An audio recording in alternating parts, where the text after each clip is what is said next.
Uma boa noite para quem nos acompanha nesta sexta-feira, dia 4 de outubro. No Radar da Justiça de hoje, estreia a nossa coluna com a advogada, professora, mestre em Direito e consultora jurídica da Rádio e TV Justiça, Karina Zucolotto. Vamos fazer um balanço das principais decisões do Supremo Tribunal Federal nesta semana. E ainda um giro pelos tribunais do Brasil. Fique por dentro do que é notícia nas cortes do país. Agora são 6 horas e 15 minutos. Está no ar o Radar da Justiça. Rádio TJ Minas, Radar da Justiça. Nós começamos a edição desta sexta-feira trazendo um resumo da semana das principais decisões do Supremo Tribunal Federal e também falando dos impactos dessas decisões na sociedade. Para isso, a gente conta com a ajuda da advogada, professora, mestre em Direito e consultora jurídica da Rádio e TV Justiça, Karina Zucolotto. Karina, muito obrigada. Eu queria agradecer, por você topar participar desse projeto e trazer, semanalmente essa análise do Supremo. Eu que agradeço, Isabela, é um prazer estar com vocês aqui na rádio do Tribunal de Justiça de Minas Gerais e estou sempre à disposição. Bom, Karina, essa semana eu acho que a gente pode destacar duas decisões. A primeira, o plenário do Supremo Tribunal Federal decidiu por unanimidade que multas aplicadas pela Receita Federal em casos de sonegação, fraude ou então conluio devem se limitar a 100% da dívida tributária, sendo possível que o valor chegue a 150% da dívida, mas isso só em caso de reincidência. E eles usaram, tiveram como caso concreto um posto de combustível de Santa Catarina, que foi multado em 150% pela Receita Federal, e nesse caso o fisco entendeu que a separação da empresa do mesmo grupo econômico do posto buscou evitar ali o pagamento de imposto, uma postura que foi classificada como sonegação. Na prática, o que essa decisão quer dizer? Olha só, Isabela, na prática significa dizer que a multa aplicada ela não pode ser superior ao valor do tributo. Foi isso que os ministros disseram, exceto se houver uma segunda multa por conta daquela mesma autuação. Então, é quando a gente fala da reincidência. Então, o posto de gasolina em Camboriú, ele foi multado em 150% do valor do tributo em razão de uma suposta sonegação fiscal e estava questionando no Supremo, nesse recurso extraordinário, justamente uma possível inconstitucionalidade dessa medida, dessa multa, que eles consideraram excessiva, desproporcional e que, claro, eles não queriam ter que pagar esse valor todo. E buscavam a declaração de inconstitucionalidade para evitar de ter que pagar essa exorbitância.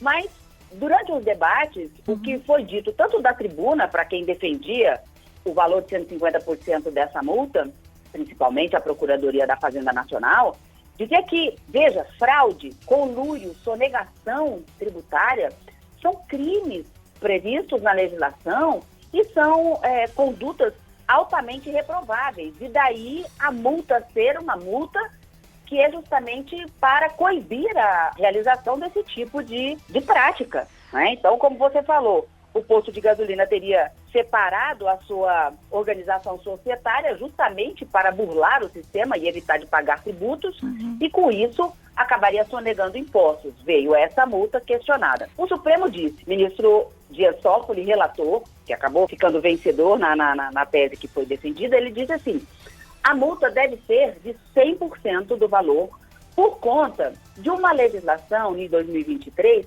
que alterou a legislação de 96, que fala justamente dessa multa sancionatória, embora quisessem estabelecer que fosse uma multa confiscatória, o ministro disse, é uma multa punitiva por essa conduta altamente reprovável. Então, essa legislação de 2023 estabeleceu um patamar da multa punitiva em 100%, podendo chegar a 150% em caso de reincidência. Karina, o que acontece no caso, por exemplo, de estados e municípios que têm patamares, que utilizam patamares menores para esse tipo de multa?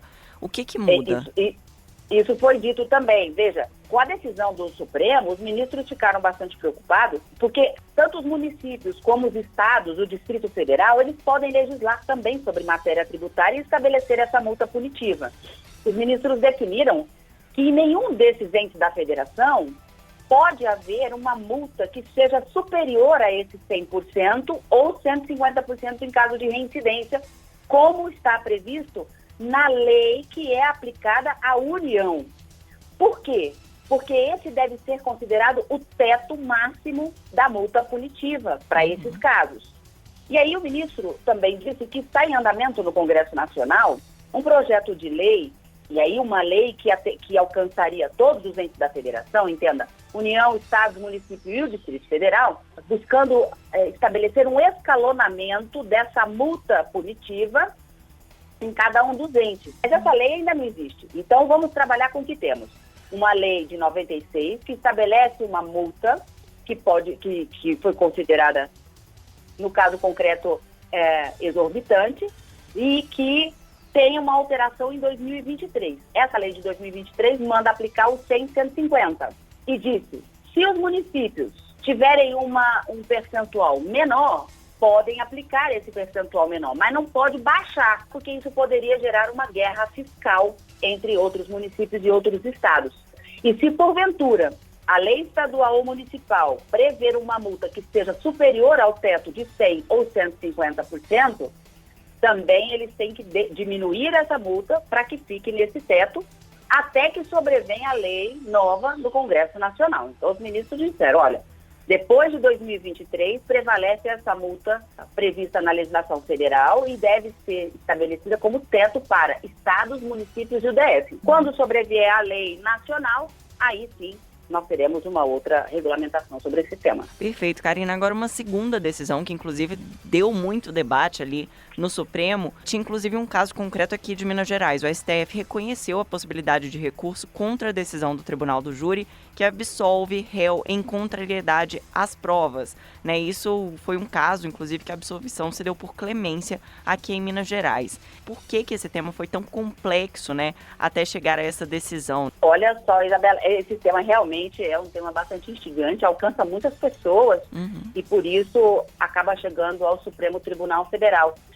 Nesse recurso extraordinário com repercussão geral reconhecida. Ou seja, essa decisão do Supremo vai alcançar tantos outros processos que estavam paradinhos ali aguardando essa decisão e discutem nesse mesmo pano de fundo. Então vamos lá. A vítima matou o enteado desse réu que estava sendo submetido ao Tribunal do Júri. Como se fosse justiça com as próprias mãos. Isso, o Ministério Público bateu bastante nessa tecla, dizendo que era um caso de vingança e de justiça com as próprias mãos e que queria um novo júri, o Ministério Público, por isso ele recorreu. Mas o Conselho de Sentença, os 7 jurados, que a gente chama de júri popular, acabaram decidindo por clemência, por piedade, por uma questão de justiça íntima.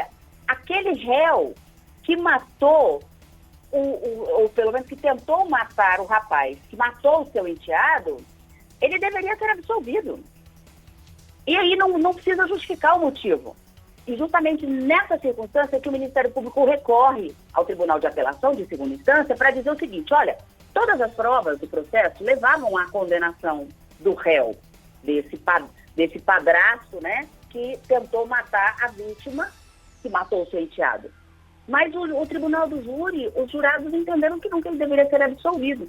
Essa decisão deve prevalecer enquanto soberana de acordo com a Constituição, ou pode, o segundo grau, reformar essa decisão para se estabelecer um novo Tribunal do Júri? Era essa a pergunta que se pretendia ver respondida no plenário do Supremo essa semana. E os ministros acabaram ficando divididos, né? 4 ministros, inclusive o relator, o ministro Gilmar Mendes, entenderam que não era cabível o recurso de apelação, mas a maioria entendeu que sim, é possível que o Ministério Público recorra pedindo a realização de um novo Tribunal do Júri, mas dentro de uma limitação, Isabela, olha só. Disse assim, se a tese da clemência for utilizada no plenário pela defesa, isso tem que constar da ata do julgamento, e essa tese, ela não pode ser utilizada, ainda que de forma contrária às provas dos autos, de forma contrária à própria jurisprudência do Supremo. Jurisprudência do Supremo é o entendimento que vem prevalecendo na Suprema Corte. E nem pode ser contrária a decisões vinculantes do Supremo e muito menos ser contrária à própria Constituição Federal. Mas como é que eu consigo visualizar isso, Karina?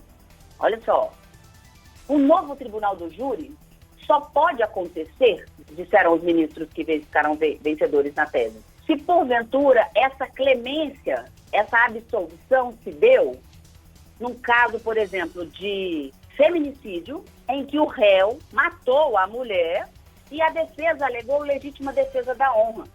Isso não pode. Por quê? O Supremo, em março desse ano, decidiu que a utilização da legítima defesa da honra para salvar o marido que mata a mulher por traição, por qualquer outro motivo, mas dizendo que foi para honrar o seu próprio nome, para honrar o seu moral, não. Ela não pode ser utilizada em nenhuma fase do processo penal. Sim. Então, nós temos uma decisão vinculante do Supremo dizendo: tese da legítima defesa da honra não pode ser utilizada no processo penal, nem mesmo no crime de feminicídio. Aliás, muito menos no crime de feminicídio.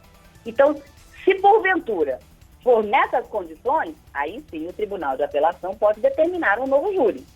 Mas não sendo em situações contrárias à Constituição, contrárias ao entendimento do Supremo ou de decisão vinculante do Supremo, aí o Tribunal do Júri deve ser mantido e garantida essa soberania dos vereditos, mesmo quando a clemência for dada em contrariedade às provas colhidas dos autos daquele caso em que o réu está sendo acusado de homicídio doloso contra a vida. Nesse homicídio doloso contra a vida, a gente tem aquelas pessoas que pretendem matar outra com a vontade de resultar a morte efetivamente. Então, doloso contra a vida. Aborto, infanticídio, assassinato, homicídio, né, que a gente fala, essas são as situações. De fato, essa foi uma questão muito complexa, tanto que o debate ali na corte durou mais de um dia. Eles tiveram até conflitos ali quando estavam batendo o martelo na tese. O Alexandre de Moraes falava uma coisa, o Barroso falava outra. No final, eles chegaram a esse consenso.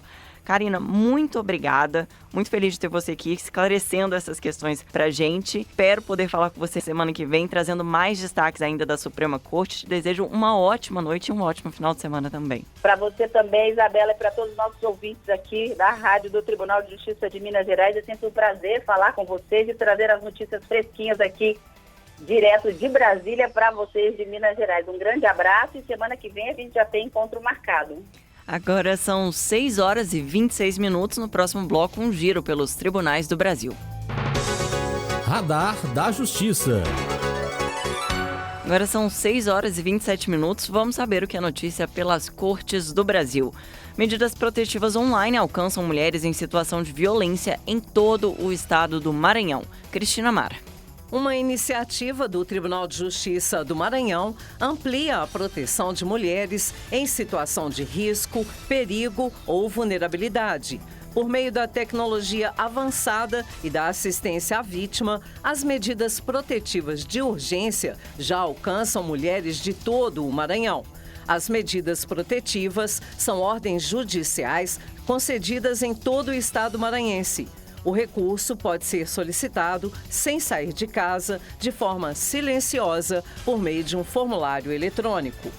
Educador físico é condenado a 28 anos de prisão por feminicídio no Ceará. O destaque é de Lígia de Matos. Um educador físico foi condenado a 28 anos e 10 meses de prisão pelo feminicídio da esposa, ocorrido no dia 31 de janeiro deste ano. A decisão foi do Conselho de Sentença da Terceira Vara do Júri de Fortaleza, que entendeu ter havido hominicídio triplamente qualificado, motivo torpe, meio cruel e feminicídio. A defesa alegou que o episódio foi cometido em razão de um surto psicótico sofrido pelo réu e pediu, portanto, a absolvição dele. Contudo, os jurados não acataram a tese de defesa e o consideraram culpado. A pena deve ser cumprida em regime fechado. Decisão garante água potável para alunos de escola situada em reserva extrativista. Mércia Lívia. O Tribunal de Justiça do Acre confirmou a obrigação do ente público estadual em fornecer água potável e adequada ao consumo humano na Escola Estadual José da Conceição, localizada na comunidade ribeirinha Morada Nova, com a construção de sistema de captação, que seria um poço artesiano. Deste modo, deve ser resguardada a saúde de todos os alunos, com a oferta de água tratada, armazenada de forma adequada e distribuída no ambiente escolar, para a garantia da dignidade da pessoa humana. Em caso de descumprimento da decisão, foi fixada multa de R$1.000 por dia. Vereador de Cidade Mineira é condenado a 14 anos por homicídio e corrupção. Tiago Silva. A Justiça condenou o ex-presidente da Câmara Municipal de Araponga, na Zona da Mata, a 14 anos e 4 meses de prisão em regime fechado. O vereador foi acusado por 2 tentativas de homicídio qualificados e corrupção de menores. O parlamentar já havia sido preso em abril deste ano, durante mais uma fase da Operação Sicário. A operação investiga uma organização criminosa apontada como responsável por homicídios qualificados, porte ilegal de armas e tráfico de drogas nas regiões de Araponga, Ervalha e Viçosa. Agora são 6 horas e 30 minutos. O Radar da Justiça de hoje fica por aqui. Você pode rever este programa no YouTube da TV TJ Minas. Um ótimo final de semana